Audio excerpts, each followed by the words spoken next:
各位观众大家好，我是于文琪。今天我们请到了前任2017到2019年担任陆军部长，之后被川普任命为国防部长，从2019年一直到总统大选2020年11月，他的书揭露了许多川普的想法及行为，在美国引起讨论。Secretary Esper, welcome to TVBS. Thank you very much. It's great to be with you. First off, you talked about Taiwan as a sovereign country and the need to review the One China policy during an interview with Kyodo News last week.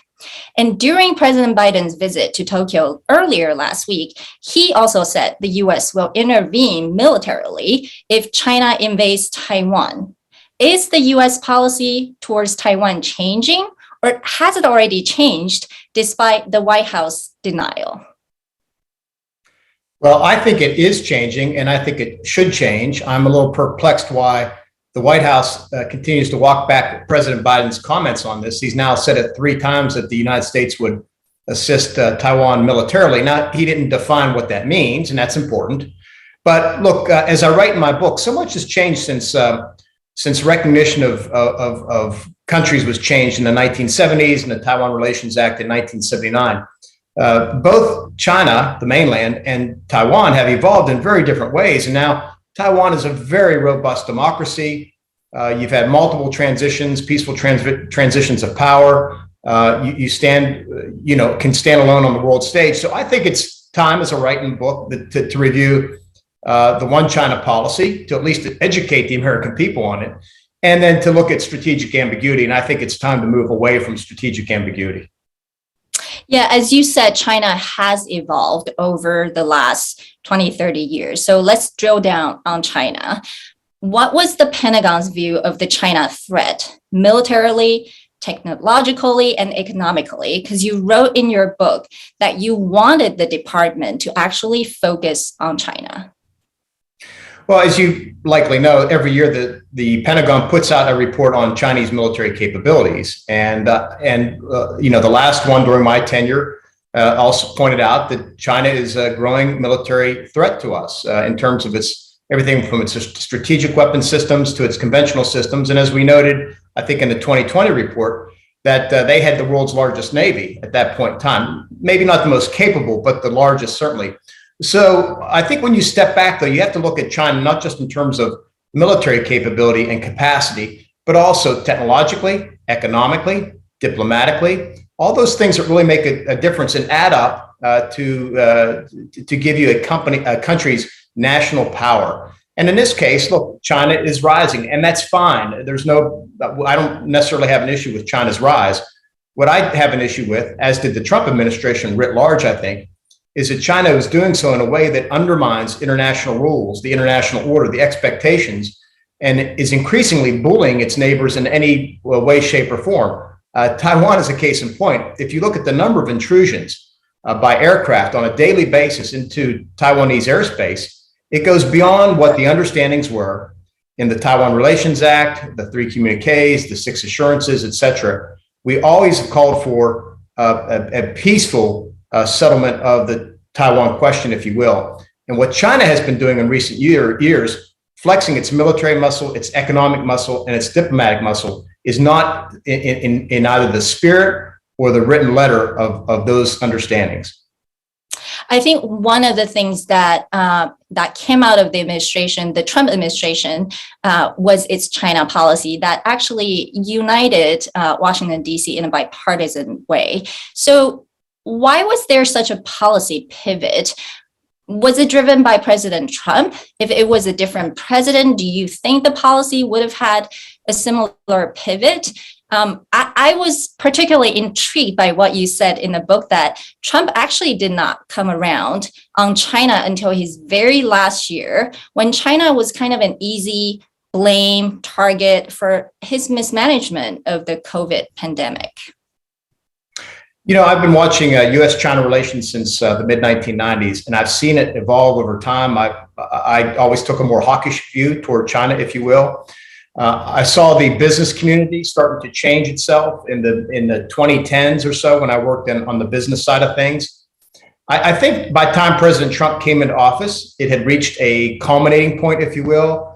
Plus, he brought into the administration a lot of folks who saw China differently in the same way I did. So myself and Secretary of State Mike Pompeo and others in the government. So I think the country had reached the point where we finally developed a consensus. And I think this is an achievement of the Trump administration to achieve this consensus within the government with both Republicans and Democrats, and increasingly across many sectors of our economy, that China is certainly a strategic competitor and, in my view, a strategic adversary that we needed to deal with in a more comprehensive and strategic way.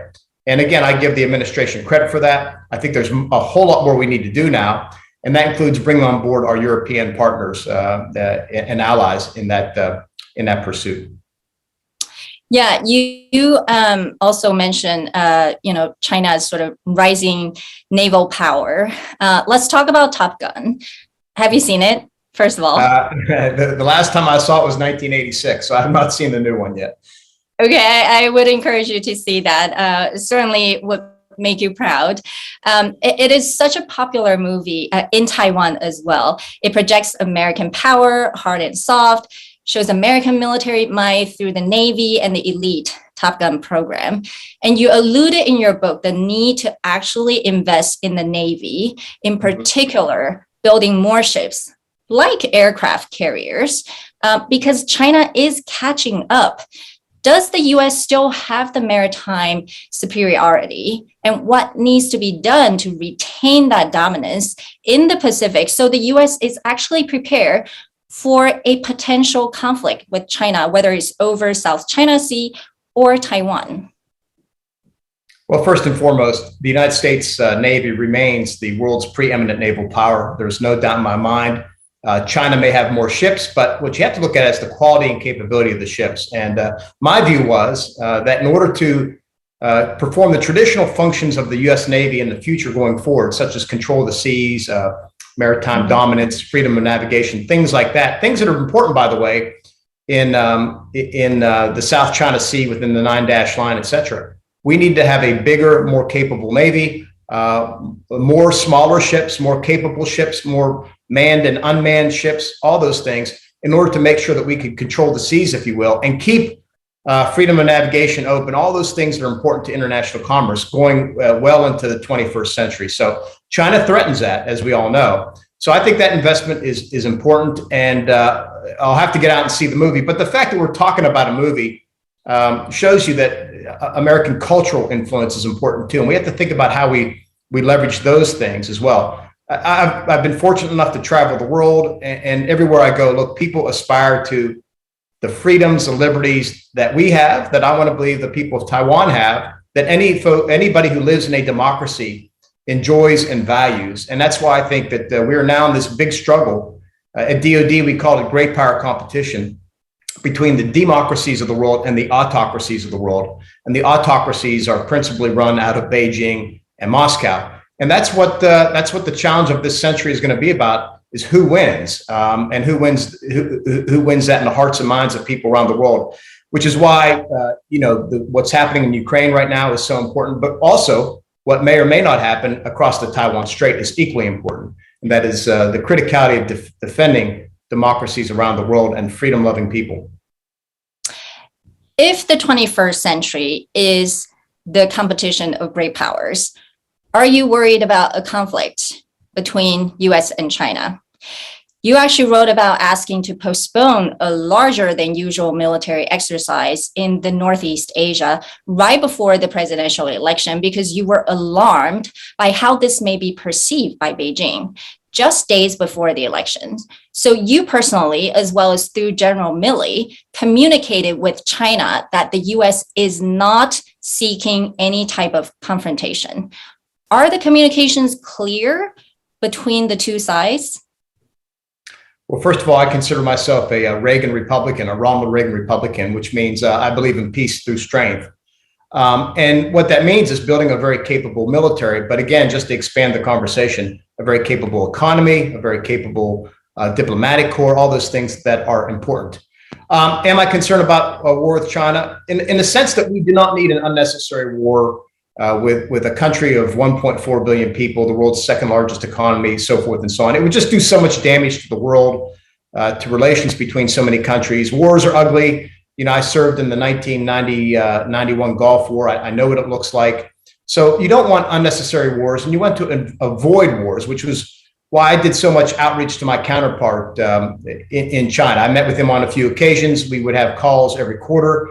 I think it's important to do that so that you avoid misunderstandings, miscommunications, that you try and build a rapport so you could avoid conflict. So I think we should do everything we can to avoid conflict, but at the same time, be ready for it, be prepared for it, so that if the Chinese choose the wrong decision, and again, this is in Beijing's hands, if they choose the wrong path, we're prepared to confront them with regard to that. Now, you said if Beijing chooses the wrong hand, and Beijing may interpret it as the U.S. making the wrong move. We see just the decades of arms sales. The U.S. has been selling arms to Taiwan since 1979, as required by the Taiwan Relations Act. Is that enough to deter China, given what's happening in Ukraine, as you said? What do you think needs to be done to sufficiently deter China, but not being misinterpreted?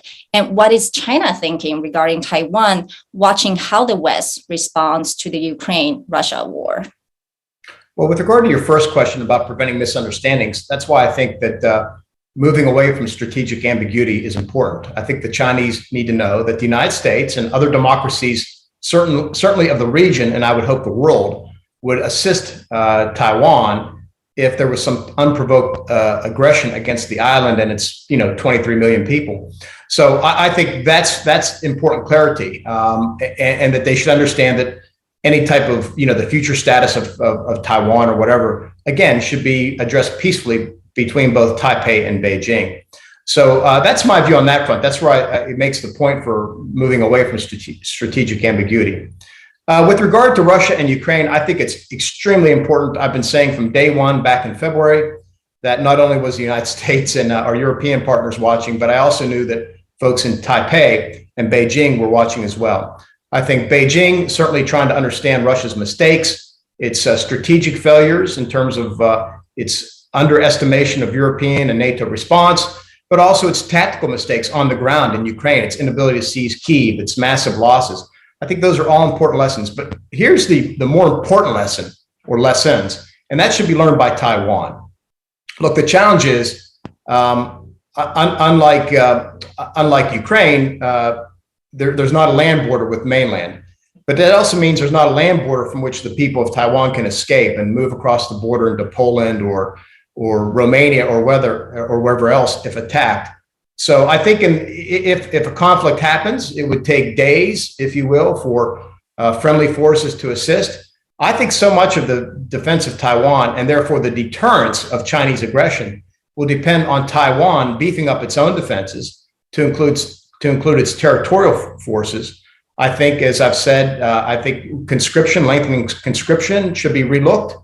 I think the types of weapons Taiwan buys should be relooked, and we should support that. I think the type of training, all those things, tactics need to be relooked so that Taiwan becomes a much more difficult place for China to seize, to even consider seizing, to make it look very tough. So I've been saying, if Vladimir Putin was given the chance to do over Ukraine, would he even go in the first place? And I think the answer would be no, given the strategic failures and everything else that's happened. And we want China to answer that same question in the same way as a no, because Taiwan appears so capable and so difficult for China to swallow in the first place. Yeah, getting Taiwan ready to defend itself, but not being viewed as provoking China. That's a hard balance to strike. It was fascinating to read your book because you were not only responsible for the U.S. military and defense matters, you also had to manage a president that was unusual in his governing style and comprehension of global affairs. So you did not have a typical defense secretary job, I would say. What were some of the hardest decisions you've had to make, both in terms of policy and politics? I think the most challenging thing was not just dealing with a different president. And look, they're all unique. You have to figure out how to work with the person you work for. But I think President Trump was truly different. Yeah, definitely an outsider as well. So he came in, with a different set of understandings. But yeah, look, I talk about this. I think the biggest challenge was not just trying to manage an unpredictable White House, understanding the core guiding principles of the commander-in-chief and things like that. But we had to do that at a time when we were wrestling with, ongoing conflict in Afghanistan, possible war with Iran. I dealt with a pandemic, global pandemic the world hadn't seen in 100 years. We had domestic unrest in the streets of America that we hadn't seen in generations. So there was a lot going on at once. And again, on top of this, dealing with a very unpredictable White House, and one during the last half year of 2020 focused on its own reelection, which always injects a new dynamic into any administration in any country. So look, it was a tough time. I'm very proud of both the civilians and the uniformed leaders at DOD. We stuck to our oath. We did what we thought was best for the country, and the country had a free and fair election that determined that President Joe Biden would be the next commander-in-chief. So I'm very proud of my department and what we did, and I again hope that we can continue to focus. I hope this administration will continue to focus on China and making sure that we prepare for that longstanding threat to us going forward. Yeah, I have to say, your book was a really good read, given it's not a long tenure, but a lot has happened. And thank you for your service.